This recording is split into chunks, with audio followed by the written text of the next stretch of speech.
Thank you so much, sir. Hello and greetings to all. Many thanks for joining us today for this IIARP author workshop. My name is Diksha Avasti, and I'm an Assistant Manager Business Liaison in F1000, part of the Taylor and Francis Group. Today, I'm here with my colleagues, Liz Allen, Rachel Wilfield, Becky Hill from the UK team, along with other colleagues from the UK team who are also part of F1000 Strategy and Partnerships team, and Saurabh Maheshwari and Pankaj Bhardwaj from F1000 Business Development Team, India. Before we begin, I would like to share some housekeeping rules. Participants are requested to kindly keep their mics muted through the course of the presentation. This webinar will be recorded and will be shared with all the participants later on. And my colleagues from the UK team will take up questions towards the end of the presentation. Thank you. So this is the brief outline of what I will be speaking about in today's workshop. First, I will introduce F1000 and the collaboration with IIARP and the research gateway that you all can publish in. Then I will explain the publishing process, which is pretty unique and different from many traditional journals. Perhaps most importantly, I want to explain the editorial requirements necessary for an article to be published on F1000. While it is simple when you get going, for those unfamiliar with the F1000 approach, there are things that you need to know to make your journey to publishing with us as smooth and enjoyable as possible. Finally, I will summarize our checks and requirements and turn over for any questions. I also wanted to make it clear that myself and the team at F1000 are available to answer any queries you might have about how to publish with F1000 and in the IIARP gateway. Here, I would like to highlight the core mission in F1000, which is to accelerate the reach of knowledge and put it in the hands of those who will shape the future.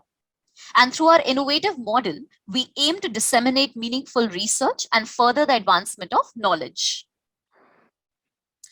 Now, briefly, F1000's aim is to empower research, be advanced knowledge, and see engaged society.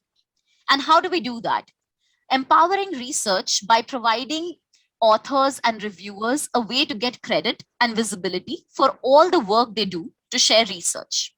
By advancing knowledge, we offer a variety of article options to ensure that all research can be published, not simply traditional research articles. And this includes small studies, null and negative findings as well. Engaging society by making work available rapidly, openly, and in ways that make it as usable and reusable as possible. And ultimately to expand the potential of research in order to have a meaningful impact. Moving ahead,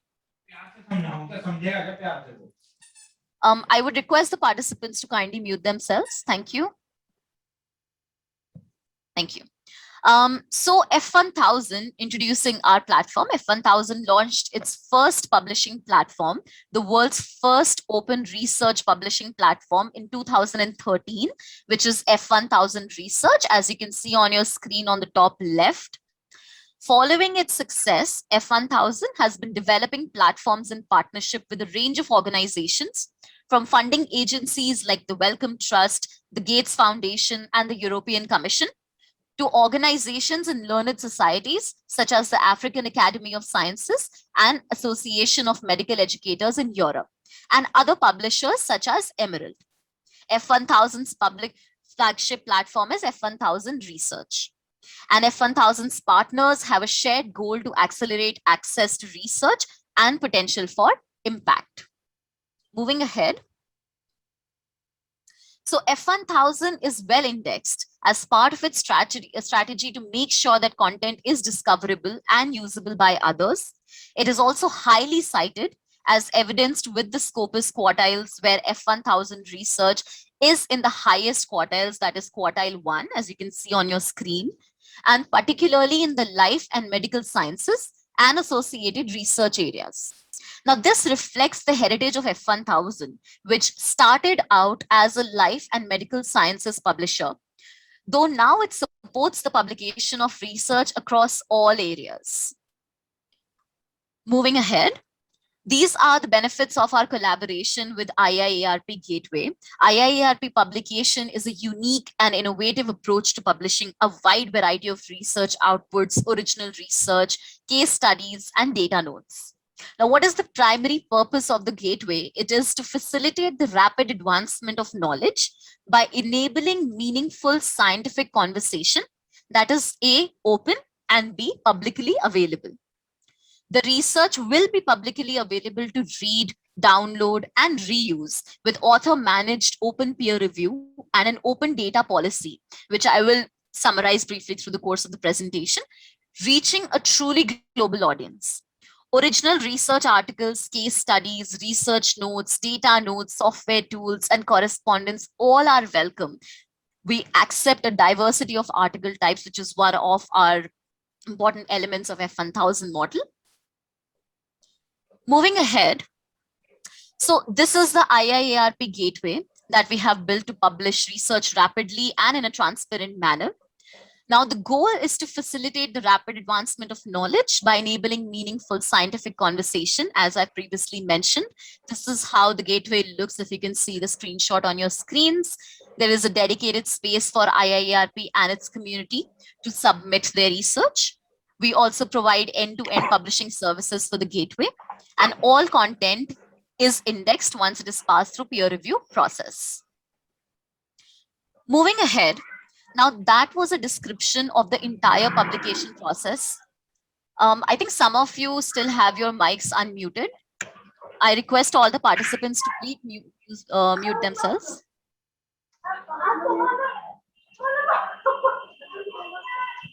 Participants, if you could please mute yourselves. Thank you. So as I was saying, that was a description of the entire publication process from submission to indexing.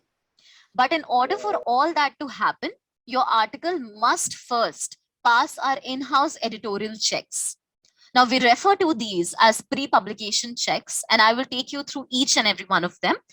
Please note that the articles must pass all of these checks in order to be published. So we refer to our publishing model as beyond open access. And that is because open access is the foundation block and an endpoint. And anything we publish will have a Creative Commons Zero license, which means that it will be openly accessible to all. But when we say that we are beyond this, we really want to open up as much of the publishing and research process as we can, with the core aim of maximizing the potential for use and reuse of research. Now, the publishing model I will detail here applies to any peer-reviewed article published to IIARP portal. Now, whenever a paper is submitted to F1000 research, it is checked by our in-house editorial team for suitability and eligibility. Now, assuming that the article has passed these criteria, it is sent to our typesetters and can be published online in as little as 2 weeks. Now, at this point, the paper is published, but not yet peer reviewed. Now, this is one way that we differ from traditional journals, which typically do peer review and then publish. What we do is that we reverse this. The published article is clearly marked as awaiting peer review, but will already be assigned a DOI, is immediately available to the wider community to be read and cited, and is indexed in the Google Scholar. Now, after publication, the peer review stage is initiated. Now, this process is led by the authors, so they can propose reviewers and can seek reviewers suggested by our system, as long as they meet our criteria. Our editorial team also ensures that there is no conflict of interest between the authors and the reviewers. Now, any reviewer reports that we receive are published online alongside the details of the reviewers' names and affiliations. Now, because the article has already been published, the reviewers are asked to only focus on technical aspects and soundness of the paper, rather than any subjective assessment. The reviewers provide a written report, as well as selecting one of the 3 statuses that you can see on your screens: approved, approved with reservations, and not approved. Authors can then choose to revise their paper, addressing and responding to the reviewer comments, and with any new versions also being published and sent back to reviewers if necessary for further comments. Now, in order for an article to pass peer review, again, this is important, and be sent to relevant indexers and repositories, a paper either needs two approved statuses, as you can see with two green ticks on your screens. That means that two reviewers need to approve the paper, or it needs one approved and two approved with reservations that are marked by question marks on your screens. Moving ahead, so that was the publishing process that we follow at F1000 Research Platform. But another unique aspect of our model, as you can see on the screen, is that we support publication of a diversity of peer-reviewed article options. Now, the idea is that we want to open up research process by enabling a range of different publication types. So this is an addition to the standard articles like the research essays. Now, the aim is to support the use, reuse, and reproducibility of research. I can still hear some background noise. So participants, if you could kindly check if you all are muted. Dr. Nisha Chandel, if you could kindly mute yourself, please. Thank you. So continuing. So the aim is to support the use, reuse, and reproducibility of research. Now, what we found is that a number of these article types have been really great with early career researchers, as it helps them to build a profile and get the credit for their contribution to the research project. Now, whether it is to design a methodology or data analysis or any research software that they may have contributed to. So on your screens, you can see a diversity of peer-reviewed article options that we allow on our portals: method articles, study protocols, software tools, systematic reviews, data notes, research notes, reviews, opinion articles, case studies, and registered reports. Moving ahead, now the key elements of our F1000 publishing model, which is designed to maximize the potential for research to have impact. So the first element is to accelerate access, rapid open publishing, open access publishing, and offer post-publication peer review. We also offer a diversity of article and formatting options that I just talked about. We offer invited, transparent, open peer review, which is post-publication. We use FAIR data materials. We also offer iterative, updatable, and versioning options. And we maximize discoverability of research. So full metadata descriptors are embedded. Moving ahead, now that was a description of the entire publication process from submission to indexing. But in order for all that to happen, your article must first pass our in-house editorial checks. Now, this is a very important part of the presentation for those who are in the process of submitting to our portal. We refer to these as pre-publication checks, and I will take you through each one of them. But please note that articles must pass all of these checks to be published. Just an overview of our editorial requirements. The three main parts of our editorial requirements are: first, pre-publication checks, then ethical and consent requirements must be followed and information should be included, and data and materials policy and requirements. I'm going to take you through each one of these now, but to note that our team is always available to help. Editorial requirements during submission. So before anything can be accepted to be published in the gateway and with F1000, an article must meet our editorial guidelines. Now, these are more substantial than any other or many other publishers require at this point. But we do this because, as mentioned, we publish before peer review, and we want to provide our readers and those who will be invited to review with as much assurance around the credentials of the work at an early stage. So first is that the work must be original. So the manuscript, or at least the substantial parts of it, must not have been published previously or be under consideration or review by another journal. Now, we use a plagiarism detection software to ensure that the work is original. Any text in the article that has been previously published anywhere else must have quotation marks and a reference to the original source. or else paraphrased with a reference to the original source. Manuscripts that were previously posted on a preprint service are also welcome. Secondly, at least one author must be a qualified researcher. That is, typically they have a graduate degree and at least some existing publication record already. Third, the article must be written in clear English. We do not provide in-house language improvement services. Therefore, the article must already be of high language quality before submission. On our web pages, you can find a list of recommended English language copy editing services. Fourth, the reported study must meet all applicable research and publication standards. We recommend our authors to kindly check our editorial policies carefully before submitting to understand the guidelines and ethical requirements. I will talk more on these standards on the next slide.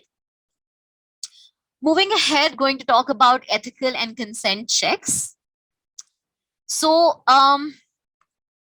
yes. So ethical requirements are as follows. All studies involving humans or animals must obtain ethical approval from the institutional board before being carried out.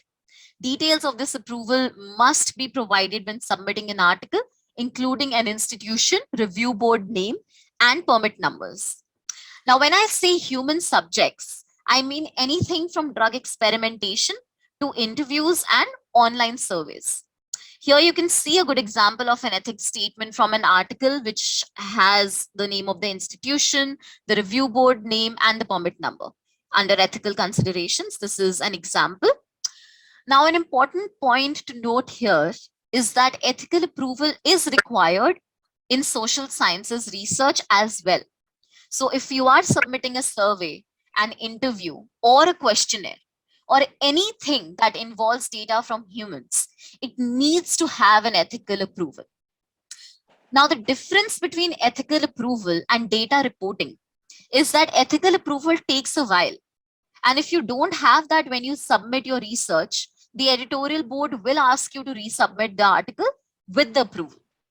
Therefore, a point to note is that you must apply for ethical approval 2 to 3 weeks prior to submitting to F1000.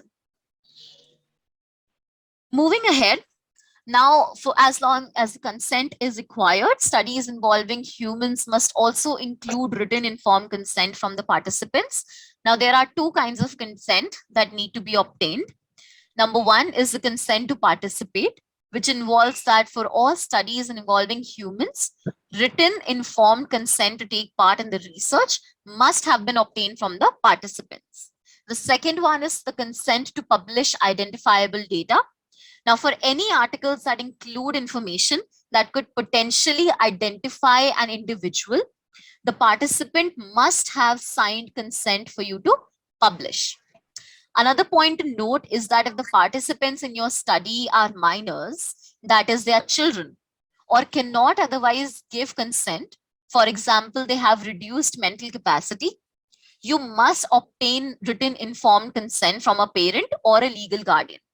Now on your screens, you can see a screenshot of an example of the consent where it says written informed consent for the creation and publication of this report was obtained from the patient, and there's one more preceding that.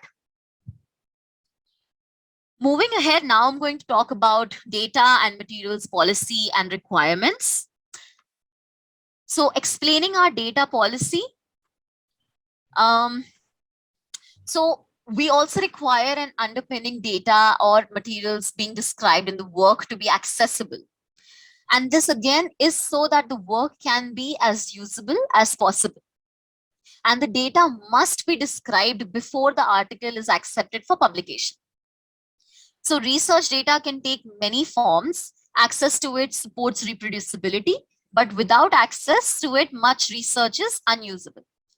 And there's also strong evidence that open data helps increase the citation of articles. And if you need to learn more about that, you can check the link that we have embedded on this on the slide. We also follow responsible data policy and fair data principle, which basically means that data should be findable, accessible, interoperable, and reusable. And another important principle that we follow is that the data should be as open as possible and as closed as necessary. Um, Participants, if you could kindly mute yourselves.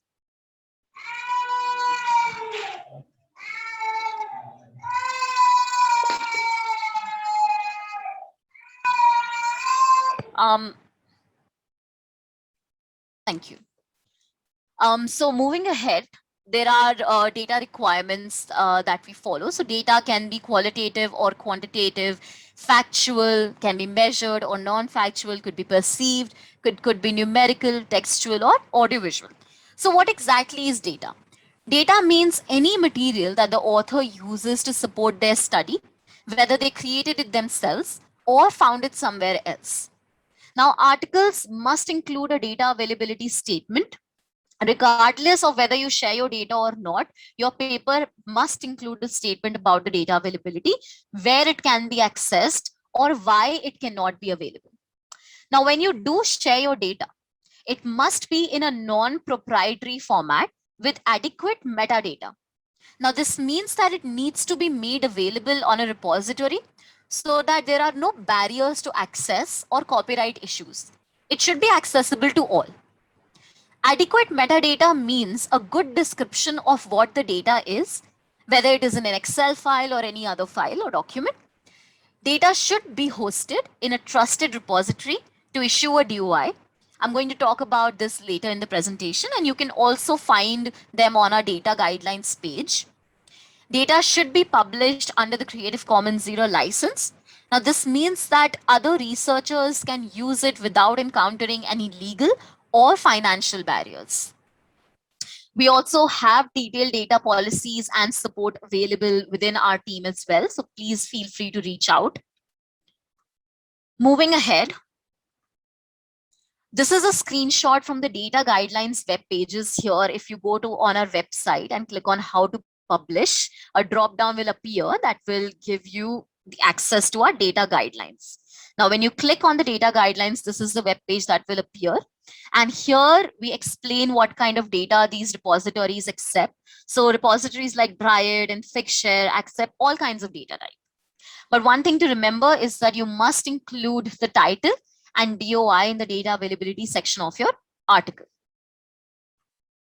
So this is an example of Dryad data repository. So when you go to the website, this is somewhat how the website looks like.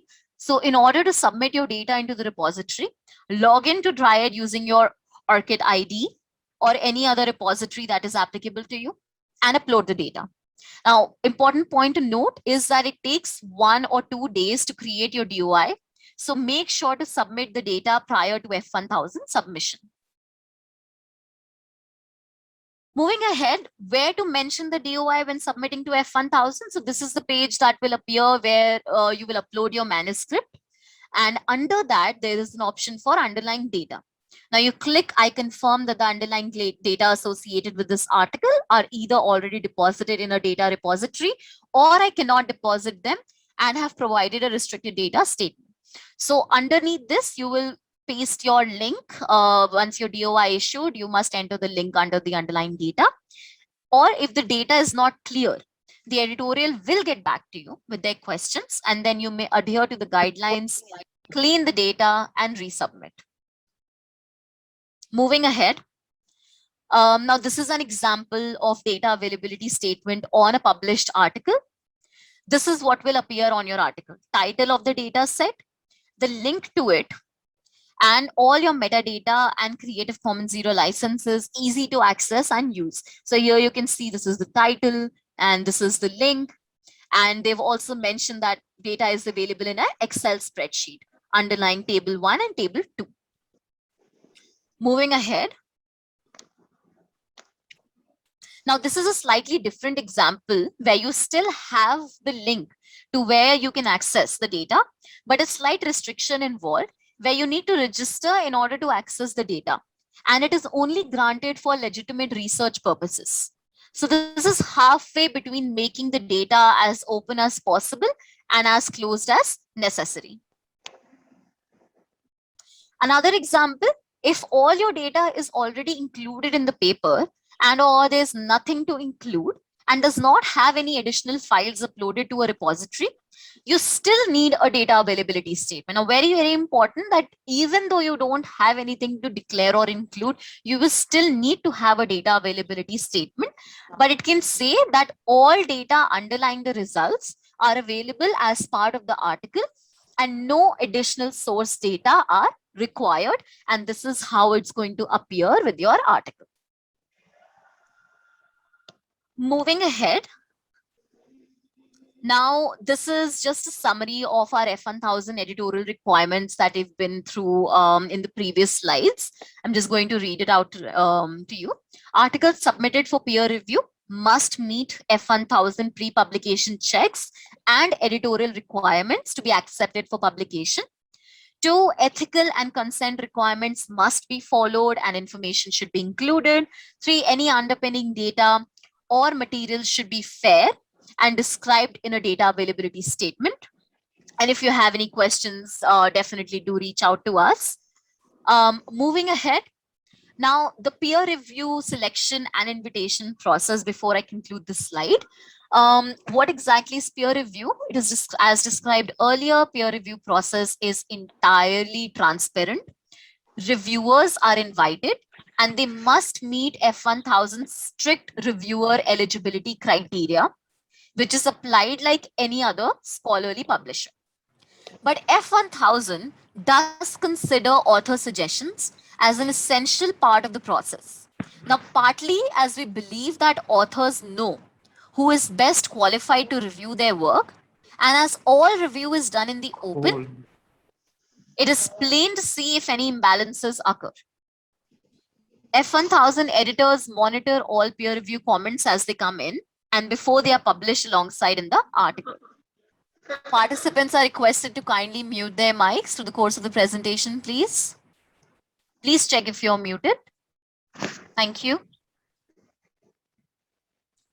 Moving on, peer reviewers also get visibility and credit for all their comments. And we also collect their ORCID IDs for reviewers, which link directly to the reviewer's ORCID ID. So when you submit an article to us, it is helpful if you have considered in advance who you think would be a useful reviewer for your work. Now consider, for example, who else is publishing in this area and who has the expertise to review the paper. For example, people who are attending the same conferences as them or publishing in the same journals. So these are the things that you need to keep in mind when selecting your reviewers. Now, just to reiterate what is mentioned on the slide, we have invited peer review process, author suggestions are considered, reviewers must meet the reviewer criteria for eligibility. So you could click on the link and see our criteria for eligibility. Reviewers must not have any conflict of interest. Again, you can click here and check out our link with the authors. F1000 also screens for COIs and authors must declare. Reviewers also... participants, please mute yourselves. Thank you. I can still hear some background noise. I would please request the participants to kindly check if their mics are muted. Thank you so much. So reviewers also gain credit and visibility for their contributions to the work, and co-reviewing is also encouraged with us. So with this, I would like to end the presentation and would open the floor for any question and answers. Thank you so much for bearing with me and thank you for your